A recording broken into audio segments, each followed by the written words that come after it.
Hare Krishna. Grateful to be here with all of you today. It's been quite some time. I was in UK for a month and the time zones didn't work at that time to be here with you. So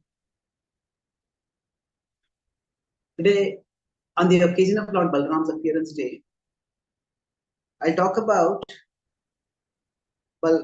Balaram in terms of how he relates with Krishna in different situations and how he relates with us. So if we consider Lord Balaram, now he has a relationship with Krishna and then he has a relationship with us. So generally, if you want to know a person, we know them by how they relate with different people. So in his relationship with Krishna, Balaram manifests many different moods. And his relationship with us means the souls, he manifests many different moods. So we'll try to look at these spectrum of moods that he manifests in his various relationships. Generally, when we want to get to know a person, the one way to know a person is by observing them in various settings. Observing them in various settings means in various roles, in various relationships. So by that, what we understand is, okay, some person might be very sweet when we deal with them, but if they are very harsh with someone else, then say what's going on over here. If the same person is very humble and submissive and respectful with their seniors, but then that same person becomes very harsh and dismissive and almost cruel with their juniors, then you think, what is going on over here? But if the person is very sweet and loving and very appealing in various interactions, then that's very special. So basically, we'll see Balaramji's interactions now with Krishna, as I said, and then we'll talk also to others. So now Balaramji is the one constant in Krishna's relationship, right from start till the end of his manifested Leela. So it is said that in one sense Balaram appears slightly before. So Balaram appears and then Krishna appears. And Balaram also disappears slightly before and then Krishna disappears slightly afterwards. But for most of their life, both of them are always together. And although there is an age difference and the exact amount of age difference and how exactly Balaram's appearance comes, I won't go into that, that's a whole separate class. But there is, with respect to their mutual relationship, two things are clear. Balaram is older than Krishna. At the same time, Balaram and Krishna, they are almost equal in the sense that they grow together. So they grow together means in terms of age, he is definitely older. But in Namakaran, both of their names are done together. And both of them, they grow in many ways together. So basically, they grow together. In the Gopal Champur described that when they are growing together, they're as babies, they are in the same room. Mother Yashoda comes sometimes, Rohini comes sometimes. And they are, in that sense, very close to each other. So this forges a very special bond. Now, in his relationship with Krishna, we can talk about his relationship in Vrindavan and then outside Vrindavan. And we look at the moods that are manifested inside Vrindavan and outside Vrindavan in relationship with Krishna, and then we look at in relationship with others also. Now here, there are I'll talk about three main incidents. In Krishna Lila, Krishna basically interacts with broadly three kinds of people. Krishna interacts with the Devatas, Krishna interacts with the demons, and Krishna interacts with the Brajavasis. Now, when he's interacting with all these three, and of course, his primary interaction in Vrindavan is with the Brajavasis. And the demons sometimes create a disruptive influence, and sometimes the Devatas create a disruptive influence. So we could say Krishna's interaction with the Brajavasis is the primary interaction. And here, Balaramji plays a role in every one of his interactions. So that means among the Brajavasis, there is the Vatsalya interaction, Sakhya interaction, and of course the Madhurya interaction. So when these interactions are happening, at one level we could say Krishna Balaram, their interaction is primarily at the Sakhya level.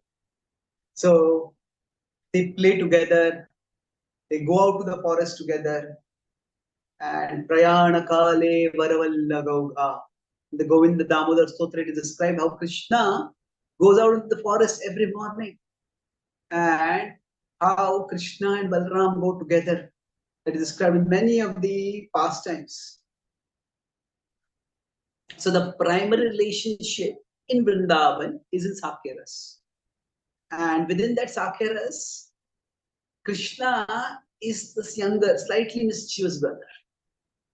Now, in the Vatsalya Ras, now we could go into how somebody Balaram himself serves the Vatsalya Ras. But there's another way to understand it is that Balaram plays a role in Krishna's interaction with Vatsalya Ras also. So consider, for example, Yashoda Mai. Now, when Krishna is growing up, initially Krishna is at home. And we will see, if we consider Krishna's pastime in Vrindavan itself. Initially, he is in Gokul and then he goes to the forest called Vrindavan. As we know, Vrindavan refers to one particular forest and Vrindavan refers to the broader area also. So, both of these nomenclatures are there. So, in the broader Vrindavan area, there's another place that is Gokul Mahavan. And this is where Krishna initially is. And then after that, they move from Gokul to Vrindavan. So when Krishna is in Gokul, more or less he is at home. And Krishna, for Mother Yashoda, it is as if for every mother and a small child is growing up, there's a lot of anxiety. We could almost say anxiety is quite a key part of the job description of being a mother. The father also has anxiety, but at the immediate level, the mother has anxiety to take care of the child. So, Yashoda, for her, the concern is that Krishna is here and dangers are here. And it is like sometimes dangers come to Krishna and sometimes Krishna goes to dangers. But it's always some danger or the other is happening. And she's always in anxiety. If you see in Gokul, because Krishna is largely indoors or nearly indoors, he's still a small child, he doesn't really go far away from home. So the demons and dangers come to the home or near the home. Putana comes inside the home. Trinavarth comes outdoors. And the Shaktasur is just outside the door. Then the Damodar Leela happens also in the courtyard only. So basically, these are things which are happening while they are in Gokul Mahavan. And from there, when they move to Vrindavan, then Krishna is also growing up. And the Vrajvasis move primarily because they feel maybe this Gokul is a jinxed place. Something is wrong over here. Generally, when we love and care for someone and that person is getting into trouble, We try to figure out where is this troubles coming from and how do we try to get rid of the troubles. So we try various things. So the Vrajvasis, for them, they're trying various things. One thing they think is, maybe this place itself is the problem, so let's leave here. And they leave here, but Krishna is growing, and Krishna says that I want to now go out. And children may be sweet and innocent, but children are also, you could say, sweetly cunning.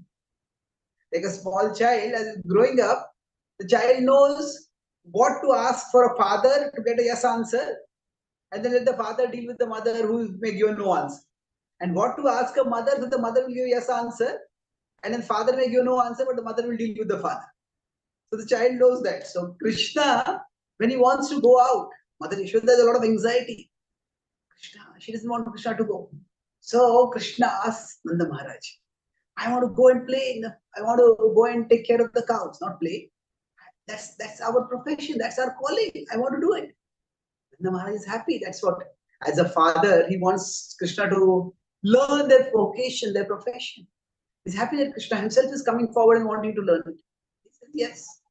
And then Krishna very sweetly says, he goes and hugs Nanda Baba and he says, thank you, thank you. And he says, please tell Yashodabai also. And then Nanda Baba understands, what Krishna has done. So he smiles. And then he's talking to Yashodabai, says, absolutely not. Krishna cannot go out, he's too small and there's so much danger around him all the time.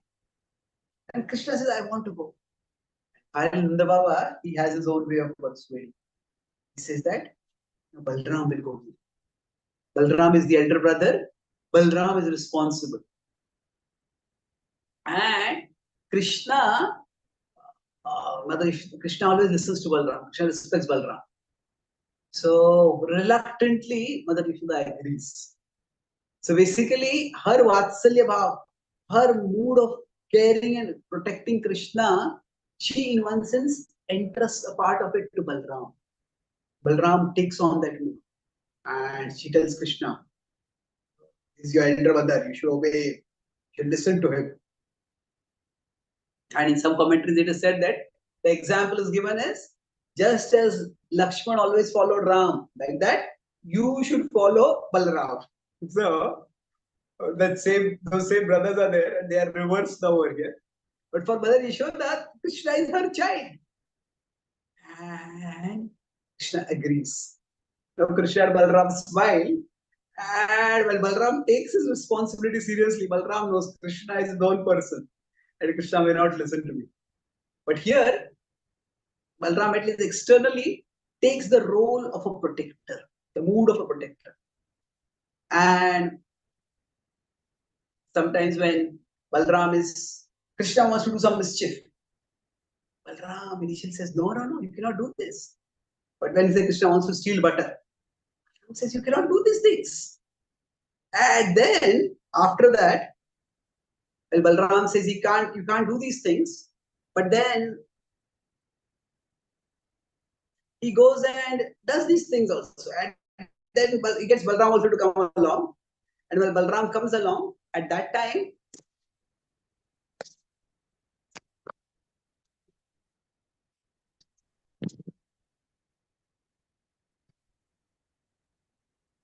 so when Balaram comes along, Balaram also has a lot of fun. And when he has a lot of fun, that's when he also starts going along with that. So, in one sense, Balaram is going to protect Krishna, but Krishna spoils Balaram. But that is their sweet reciprocation. And then, as they're growing, Krishna is slowly, as the Purva Bhav, the Purva Rag, that starts manifesting. So that means that just before they start,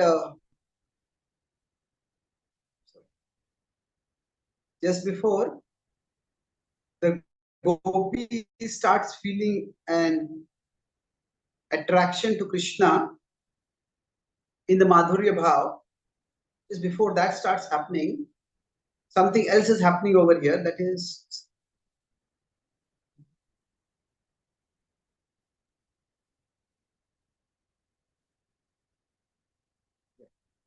so they start feeling that attraction toward Krishna, the initial attraction before the full Madhurya Bhav manifests. And when that happens, at that time, the Krishna is there.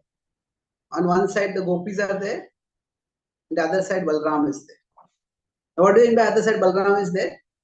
And see, Vrindavan, it's a sweet, intimate village. It's like a small town. Everybody knows everyone else. And it is expected that the residents will marry or someone, they will marry among each other. But still, it is a traditional conservative kind of society. In the Bilvamangal stuff, the Bilvamangal Thakur's song, Govinda Damodar Sutra, it starts from a verse which comes in the Bhagavatam in 1039, just before Krishna is departing from the Vrindavan. So, Visrujya Lajjam Rudu Susmaram. So, Govinda Damodar Madhavi.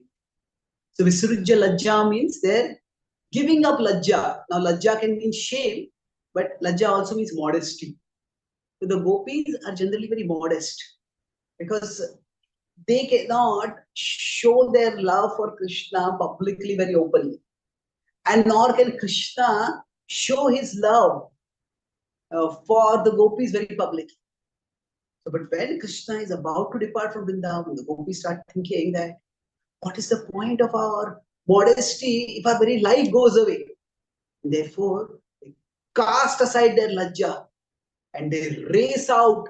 They try to stop Krishna and they beg Krishna to stop, and then they lay down in front of Krishna's chariot, Kru's chariot. And they say, Krishna, if you're going to go, take our life because we can't stay. So that is the first time the gopis publicly express their affection for Krishna. But before that, it is very discreet. So when will Krishna and the gopis interact? It is initially when Krishna goes out to the forest. So at that time, all the gopis, all of Vrindavan comes out to see Krishna. So the elder gopas and elder gopis, they come out of their homes and they come out onto the streets, and the two sides they are watching. Two sides of the street, they are crowding and watching. The younger gopis go up to the terrace. Now, that is all, one reason out of modesty, and because they are younger and the crowd is so much, they will not be able to see clearly. So from above, they can see. So when Krishna goes out, it's a festival. And Krishna comes back, also it's a festival. So all the gopis, when they, so if we consider this as Vrindavan, and then there's a way out and a way in. So Nanda Maharaj's house is right in the middle. So what happens is, on both sides of the road, as they come inside, the gopis are here. On both sides. And even if it is not their home, the gopis come from their particular homes to the homes of whoever are staying over there, and from there they behold Krishna. Now when Krishna knows the gopis are there, Krishna also wants to look at the gopis. But then Krishna is here and Balaram is here with him. So Krishna feels shy in the presence of Balaram. So Krishna starts acting as if he's very tired, starts walking very slowly. Balaram says, come on Krishna, let's go home quickly. We go home very quickly. Our mothers will have cooked some nice food, we'll have a bath, we'll freshen ourselves, we'll eat food. Come, let's go. Krishna says, I'm tired. You please go ahead. And I'll come slowly. Sure, come, just short distance, no, you go ahead. And then Balaram goes ahead. And then Krishna feels liberated. And then he glances at the gopis. Sometimes it's a straight glance, most of the time it's a side glance. That's why the Gopi Gita say, Prema Vikshanam. Vikshanam, that word, because that side glance. So basically, here it's almost as if in Krishna Leela, especially in the Madhurya Bhav, Balaram has almost a role which is like an opponent or an obstacle. So everything he does is for Krishna. But sometimes he acts as a friend, and sometimes just to increase the flavor of the pastime, he acts as an opponent. So generally, in any story, If you're watching a movie, if in a movie there is no suspense, no opposition, no villain, then the movie becomes very boring. Say the hero meets the heroine, and they keep meeting and they keep falling in love, and they dance and sing, and then they get married and they live happily ever after. This is a straight story, it will become boring. There has to be some villain. If not a person who has an evil eye on the heroine, then maybe there's a family which opposes, or maybe there are circumstances and some misunderstandings occur. Something has to happen. If there is no tension, then there is no attention. It becomes boring. So even Krishna, the same principle comes up. Just to be enhance the excitement of the pastime, there is opposition that is created. And sometimes Balaram takes that opposing role. Now, of course, Balaram doesn't always take that opposing role. We'll see later on how Balaram takes a very, very sweet role of a friend who, rather than being like a barrier or a window, or he become like a wall, he becomes a bridge for the Madhurya's pastimes. So, but this is another flavor. And then Balramji kills some of his demons. So we'll talk about he's a friend sometimes. He is also an opponent sometimes. Now, an opponent, it's like the Virya Rasa. So in the Virya Rasa pastime, what happens is Balramji acts as if he is there for Krishna, but he is opposing Krishna in some ways. And when he's acting in this way, there are many times we will see later on he acts in different moods and different roles. So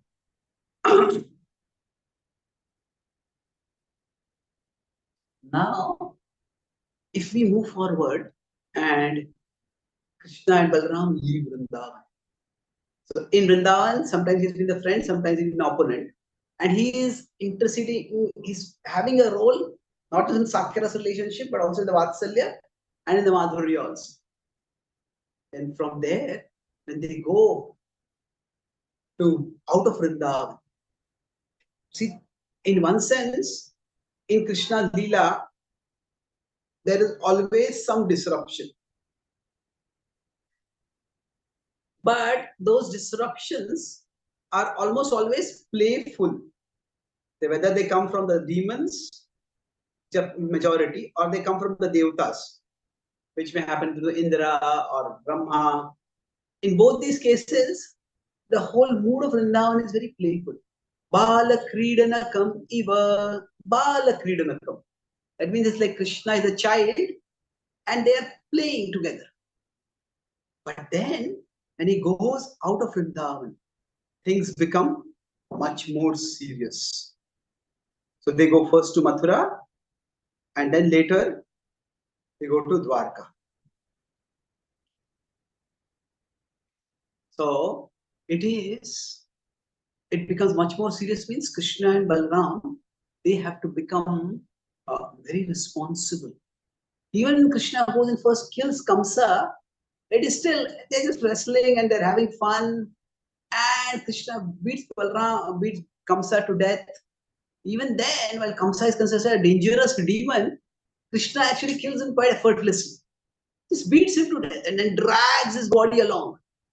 He's demonstrating to all the Mathuravasis who have been terrorized by Kamsa that not only have I defeated him, but he's no match to me. I've effortlessly defeated him. This increases the faith of the Mathuravasis that you have nothing to fear. But while Krishna, in one sense, Krishna is removing pain for the Mathuravasis. But what is happening for him is that, in another sense, he is receiving pain. Not necessarily intentionally, but from those same Mathuravasis. Now here, like I said, in every place, there is some antagonist that is there. Somebody who seems to be playing an opposite role. Just a minute. Slipping off. So somebody has to play an opposing role.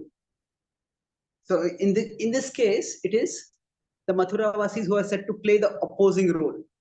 So they are very concerned that Krishna should not leave Vrindavan and leave Mathura and go back to Vrindavan. And that's why they don't let Krishna even talk about Vrindavan.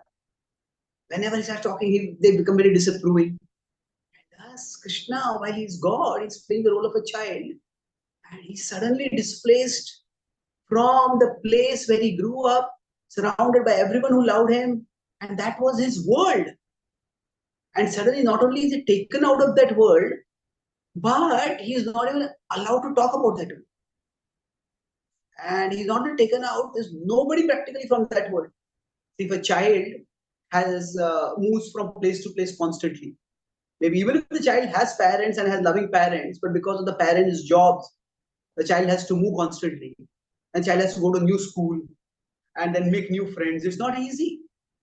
Even if the child has a constant of the parents' love, but still making new friends is not easy. But for Krishna, there are no common parents over here. Everyone was there in the past life is gone. And now at least when the child goes to a new place, maybe somebody asks him, okay, where are you from? What were you doing over there? Who are your friends? What was your life like that? But here, the child is told, you cannot talk about anyone at all. It is a very difficult situation. I met one devotee recently in one place, I cannot tell specifics, but that devotee was in a different country, and that country had some activities which were like, there's some terrorist activities going on over there. So this devotee gave some witness against those terrorist activities. And then that devotee and his family, they had to be moved completely. Like they were put in the witness protection program and they were given a new identity. And the kids were told, you cannot even talk about your previous life. The parents were telling me, it's very difficult for our kids especially. So it's quite a dramatic life they had. But when they were telling me about it, I was thinking about Krishna. Moving from Vrindavan to Mathura, he cannot talk about anything with anyone except Balaram. Now, of course, Rohini comes, so they call Rohini. But then, when Rohini tries to talk about Vrindavan, Rajvasis, the Mathuravasis start saying, why are you glorifying Vrindavan? From whose side are you? You're supposed to be on our side, not their side. Have they fed you so many sweets that you have lost your good sense? And Rohini says, I cannot do much over here. So at that time, only Krishna and Balaram are together. And Krishna can pour his heart only to Balaram. Now, the Mathuravasis don't have fear that Balaram may go away to Vrindavan. Because right from the beginning, it is known that that Balaram is the son of Vasudeva and Rohini. So with respect to Krishna, it seems as if there's always an ambiguity among the minds of the Rajvasis. They never really accept that Krishna is the son of Vasudeva and Devi. They say Krishna is Yashoda and Nanda's son. So then Krishna and Balaram go to the Gurukul. And for them, the changes are happening so fast. They've come from this place to that place, Mathura, went down to Mathura, and in Mathura, they're not there for a very long time. There's a lot of political turbulence. And then they're sent to the Gurukul. And now Gurukul means lots of years they have to be. But in Mathura, there is so much danger that they have to be back to Mathura. Therefore, because they cannot be away from Mathura for very long, Vasudeva requests and Sandipani Muni complies that they have like an expedited program, like you have a crash course, accelerated learning program. So they learn everything very fast. But during that time, when they are in the Gurukul, they are together. And Gopal Champu describes how, because now they are in a forested area out of an urban place, this forested area is reminding Krishna of Vrindavan. It's not Vrindavan, but it looks like Vrindavan. And he remembers fervently. All day they would study and learn and serve the Guru, but into the evening and night, Krishna and Balaram would sit close to each other. And as Krishna would pour his heart and speak about Vrindavan, Balaram would hug him and try to console him. And he said, Balaram's body would become wet with Krishna's tears. And similarly, Balaram would start crying at times. So Balaram became the closest of friends. So this is how their friendship is so resilient. Sometimes we may be a friend with a person in a particular place. We may be a friend when we're in school. We may go to the same college later on. We may later on be in the same company. But sometimes we may be close to each other. Sometimes we may go away from each other. It depends. This is what happens to them. But Krishna and Balaram, they're very close to each other. And so while this friendship is becoming closer and closer, so the mood of friendship is, while earlier in Vrindavan, it is more of just enjoying each other's company. That's in Vrindavan. But outside, it is more of not so much enjoyment as comforting. They are having the difficulty of being outside Vrindavan, and their comfort, Balaram comforts Krishna. So this comforting is also, to some extent, a manifestation of our Vatsalya power. And then, although they grow up together, although they have lived together, but still they are individuals in their own right. Like sometimes there may be two twins, they may be twin brothers, twin sisters, whatever it is.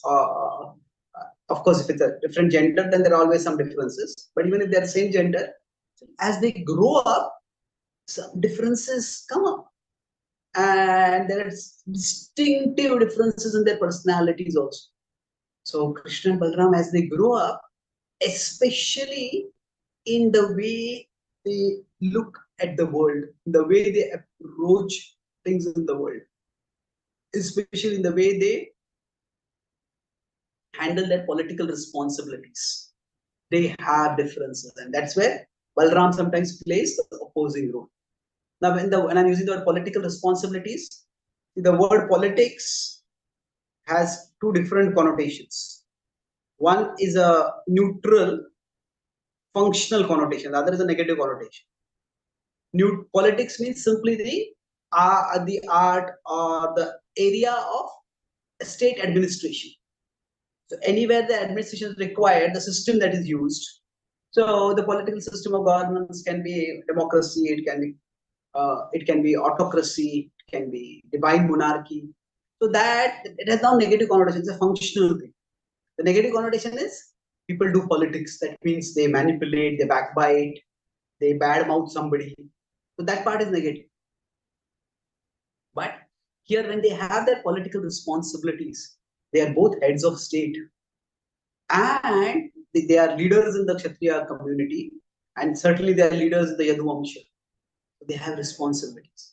So now, before we move into the adversarial role, the opponent role, but let's focus on something more over here.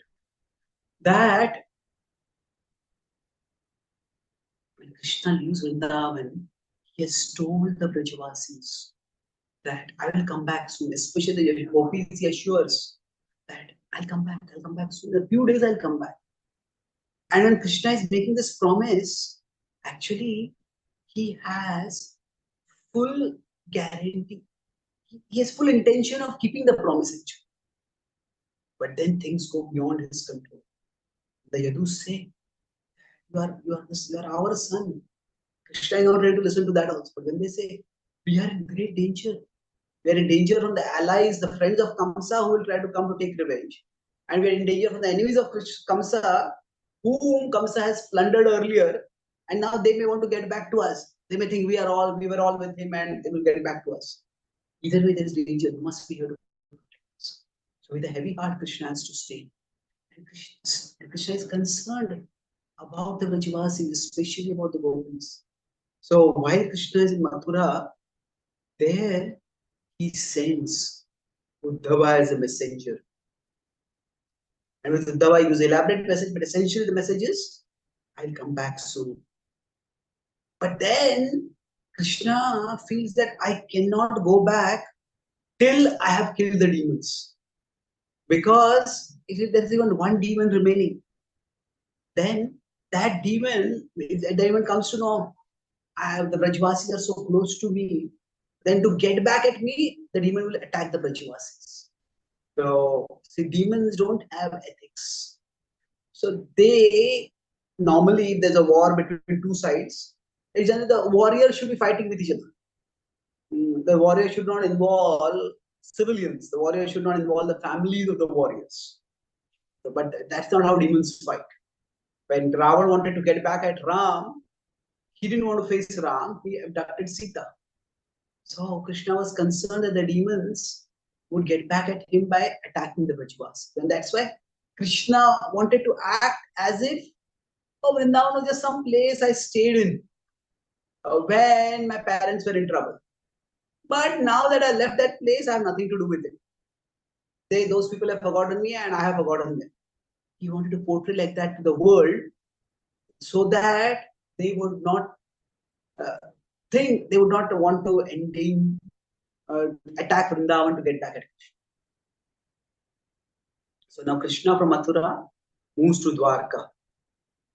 Now, at one level, it is to protect the Mathuravasis from the attacks. At another level, it is also to protect the Brajvasis, because whenever attackers come, they come to Mathura from various roads. Many times they come via Vrindavan, by the side of Vrindavan. And if they come by the side of Vrindavan, they may plunder Vrindavan. They may attack the Brajvasis. So the Brajvasis have to go and hide in the caves of Govardhan, taking all their cows and all their major possessions. So Krishna doesn't want them to be inconvenienced. So Krishna moves far away to Dwarka.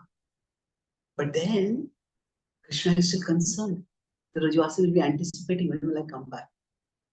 So then Krishna tells Uddhava, can you go again? Uddhava says, last time only I had difficulty persuading them that you are going to come back. Now, if I go with the same message, then I won't be accepted. They won't believe me. I'll have no credibility over it. You have to go, Krishna. Krishna says, I cannot go. Then Krishna requests Balaram. Balaram is eager still to see the Brajavasis, so he readily agrees. And when Balaram goes, that is the time when Balaram becomes the messenger of Krishna's heart for the Brajavasis. There is no person who understands Krishna's love for the Brajavasis as much as Balaram does.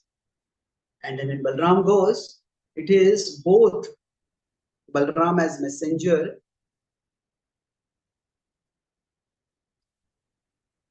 he has both authority and authenticity. Authenticity because he knows Krishna's heart. He has been close to Krishna and he knows how much Krishna loves the Brajavasis. Authority because he's Krishna's Dauji. He's the elder brother. So normally when we send a messenger, we might nowadays we just send an email. In the past we would send a post, postman. People might send birds, pigeons with messages. But normally the messenger is not considered a very important person.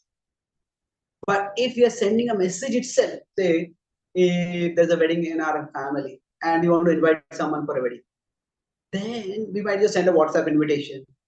We might go and give personally the invitation. Or say if the senior most member of the house, say the patriarch or the matriarch of the family, the eldest male or female of the family, they go and give an invitation. And the weight of that is much, much more. He himself or she herself came to invite me. I have to go. So like that,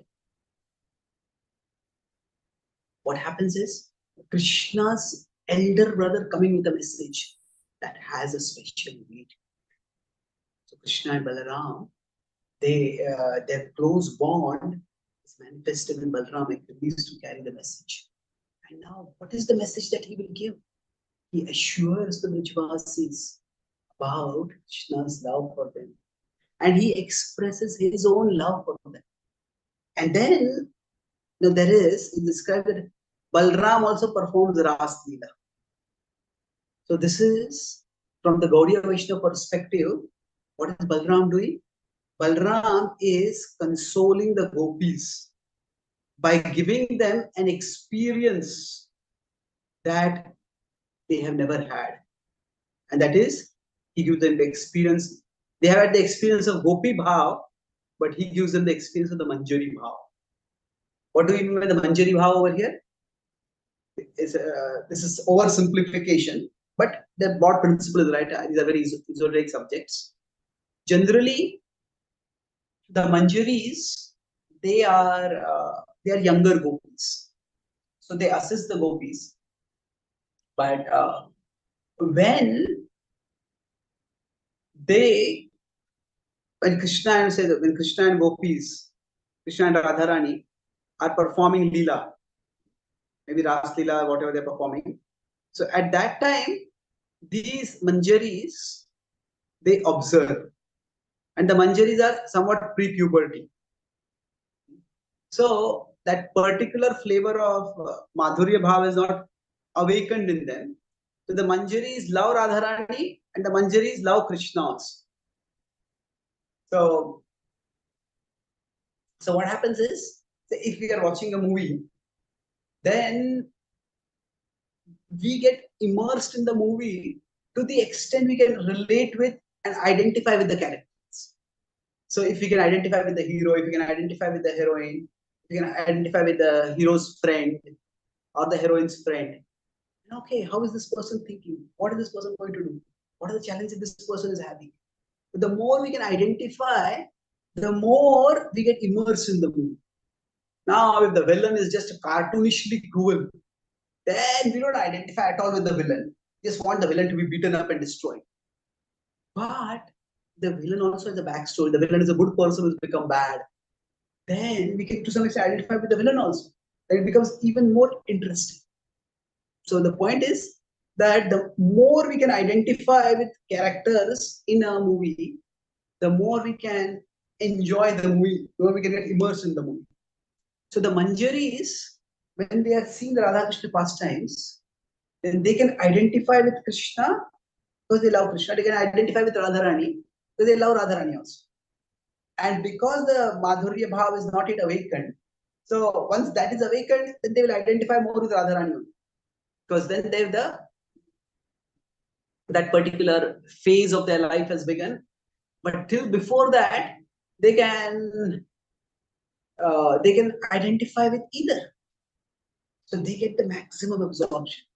So for the gopis, for Krishna's gopis, when Balaram is performing Ras Leela with Balaram's gopis, then what happens is Krishna's gopis, they are in one sense playing the role of the Manjaris. So they love Balaram's gopis, they love Balaram also. And it's not in the Madhurya Bhava exactly, but they are able to, there is this natural affection over there. Their Madhurya relationship is with Krishna, but they are able to immerse themselves both ways. And they feel relieved. By seeing how Balaram is loving his gopis, they remember Krishna and how Krishna loves them. And the principle of love, as well as the memories of specific relationship of love, both are awakened in their hearts. So Balaram does for Krishna what no one else can do, what Uddhava could never have done. And thus, after enriching and comforting the hearts of the gopis, for staying 2 months in Vrindavan, Balaram passes. So this is his role as a friend. One of the greatest services that he does. And now I said he acts as a friend and sometimes he acts as an opponent also. And he acts as an opponent, especially in his relationship with Duryodhana. So now the relationship of Balaram with Duryodhana is one of the big mysteries in the post-Vrindavan aspect of Krishna Leela. So during their various interactions, see, at one level, relationships are mysterious. See, when we meet different people, with some people we just get along.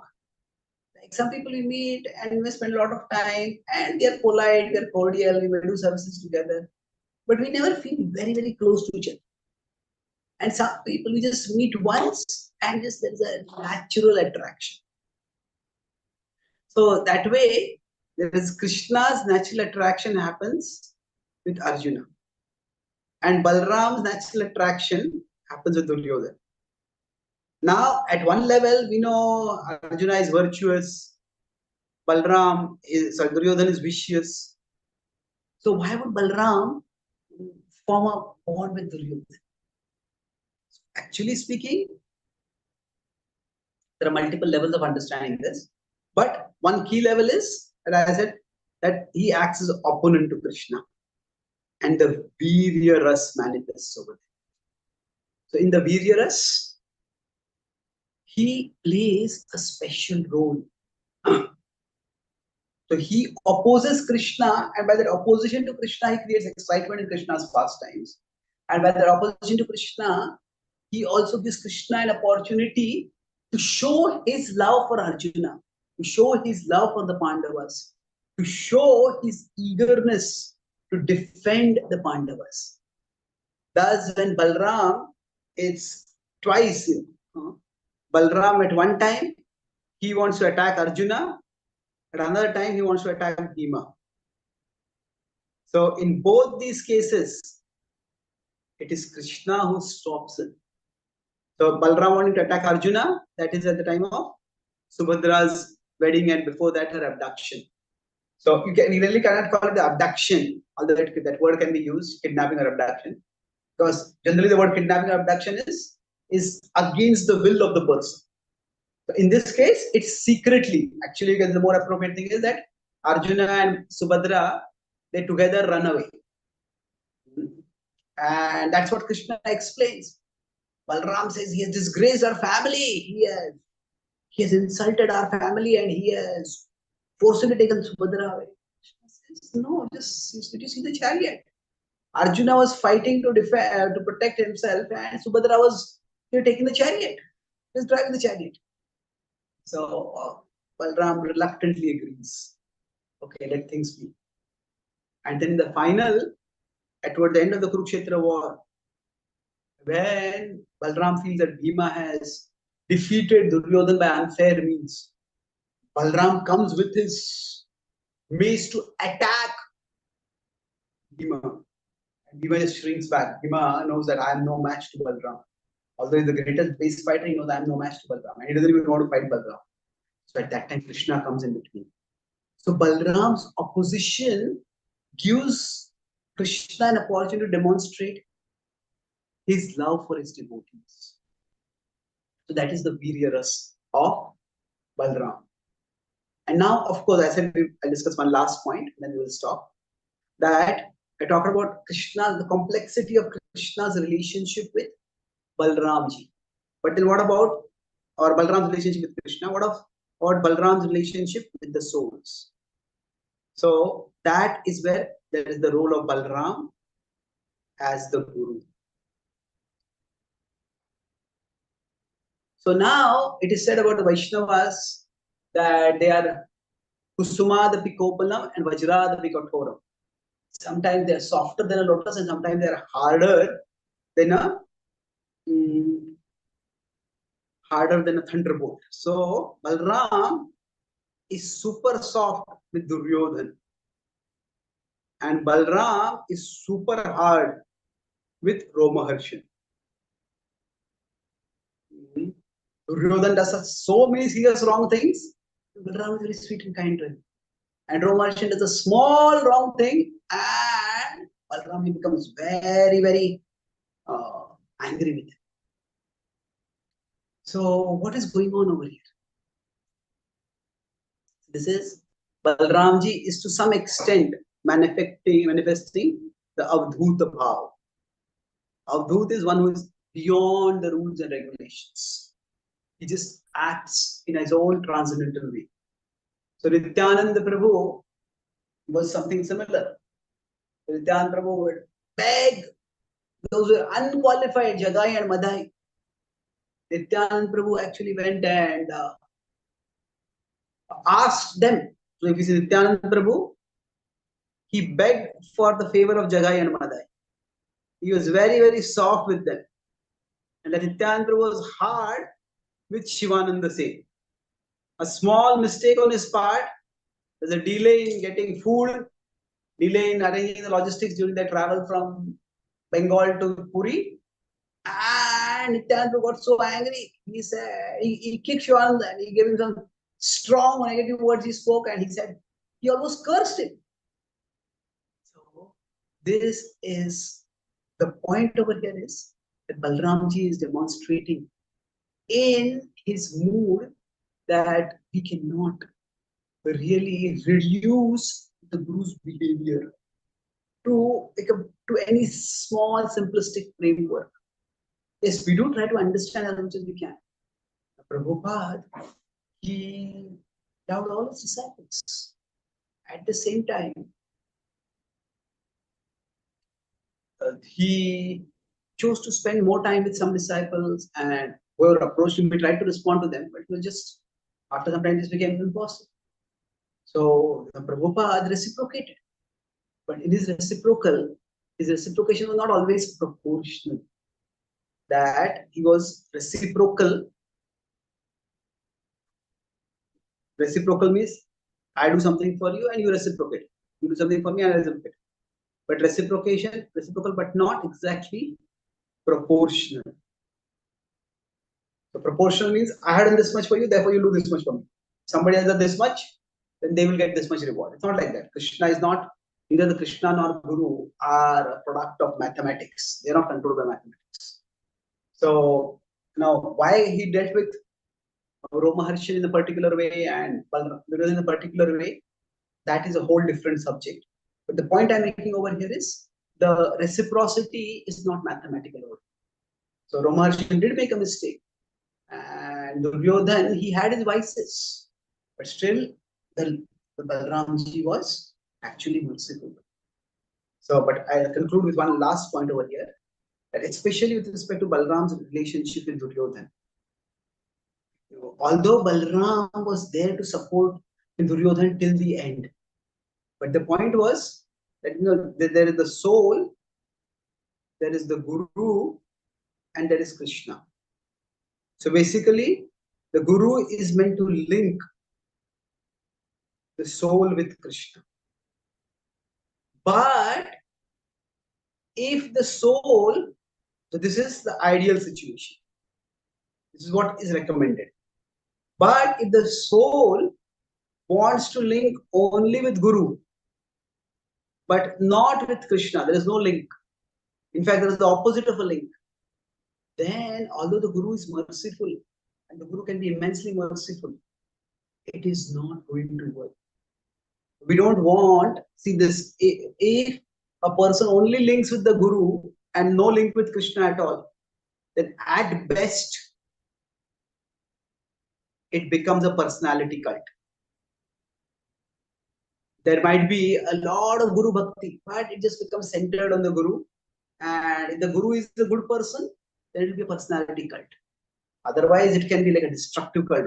At worst, it can just become fanaticism. Even destructive fanaticism. This particular Guru is the only way, and anybody who doesn't accept that, that person is evil, that person is going to go, that person is not only going to go to hell, I will make it my responsibility to send that person to hell. So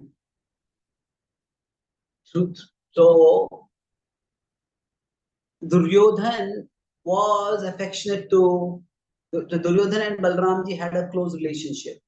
That is Balaramji's causeless compassion. So, but the point is, even if the Guru is causelessly compassionate, if the disciple does not reciprocate by changing his heart, by actively connecting with Krishna, the disciple keeps going against Krishna. And sometimes the Guru may just decide to give a very, very long rope to a disciple. But no matter how long the rope might be, ultimately it's not going to work. Ultimately it's not going to work. So that is demonstrated. The causeless mercy might be there, but even the causeless mercy cannot deliver if it is one-sided. One-sided means the disciple or the soul is connecting only with Guru and not with Krishna. So that is the tragedy of Duryodhan that he got so much affection from Balramji, but he never benefited from it. So, I'll summarize and then I'll conclude with the prayer to Balaram. So, we are talking about the many moods of Balaram today. So, I talked about broadly three things: Balaram as friend, Balaram as the opponent of respect to Krishna, both of them with respect to Krishna. And third was Balaram as Guru, especially in his relationship with Duryodhan. So, as friend, we discussed how in Sakhya Ras he is naturally a friend. He sometimes takes as a Vatsalya Bhav. His opponent, as a Madhurya Bhav, is especially when he goes as a messenger of Krishna's Lord to the Vrajavasis. Now, Vatsalya Bhav was when he takes the responsibility of being a elder brother and protector for Krishna. Now, as the opponent, in the Madhurya Bhav, the lajja of the modesty of the gopis that prevents them from expressing their love, and even for Krishna for expressing their love when Balramji is present. And then opponent is in the Virya Ras or the Virya Bhav, when he takes the side of Duryodhan. So he allows that there is tension, then there is attention. It increases the Balram's opposition, increases the excitement of Krishna's pastime. And Balramji's affection for Duryodhan is an instance of causeless mercy. But even that causeless mercy will be less if there is no proper development from the disciple. If the disciple, if there's only relationship, only Guru and no Krishna, then even the Guru can't deliver Krishna, such a disciple. That disciple, such as Duryodhan, and he was ultimately doomed. So on Lord Balaram's appearance day, we can pray for Balaramji. You demonstrate the very rich life of loving relationships in Krishna's personal abode. You are the Guru who help us by opening the doors to that world of love. Please help us appreciate that love and aspire for that love and advance toward that love by your mercy. Thank you very much. Balaram Ji ki Jai. Thank you, Prabhu. And was Pranam. Jai Shri Prabhupada. Thank you, Prabhu, first of all, for your time and for your association and coming on the call, Prabhu. Very much appreciated, Prabhu. And beautiful, beautiful class, Prabhuji. So many points. Actually, a few points, always were boggling the mind. And you cleared those. I'll come on to those, but I was kind of laughing when you said crash courses were there. So I said, not only today, but at that time, the crash courses started. And of course, we are in Parampara, so difficult not to have those. And then the difference in approach, you spoke beautifully, Prabhu, very beautiful. And the point I really loved, Prabhu, is people still think why Krishna left Radharani. But if we see Treta Yuga, as you explained, Ravana at a certain point, was supposed to be a Kshatriya and fight, but he abducted Sita Mata. So same Krishna was very much afraid that he will do the same with Vrajvasis and Radharani and gopis. So that is such a beautiful point, Prabhu. Such a my heart was like, wow, this is so beautiful, because you often come into people who just want some kind of masala and they just ask this thing. So, but if you don't read Shastras, certainly this is a very, very beautiful point, Prabhu. And then point of messenger, and Prabhu, how beautifully you explained Manjari Bhav, the absorption. That is just something else. Like you put such a deep subject into so easy connection with all of us that we see the movie and we sometimes relate. And how Manjaris do this is just unbelievable, Prabhu. Just beautiful, beautiful, Prabhuji. And then again, the point of Balaramji, that he wanted to be in Veera Rasa, and then so thus the Krishna can show his love to. Unbelievable, bro. Beautiful, beautiful class, bro. So many points that can be, used, of course, in preaching for Srila Prabhupada and Guru Maharaj. This is just unbelievable, Prabhu. I would encourage all the devotees to see and share this class, because there's so many questions being answered. Thank you, Prabhuji. Thank you. Dear devotees, if anybody has any questions or comments or realizations, please raise your hand or unmute yourself.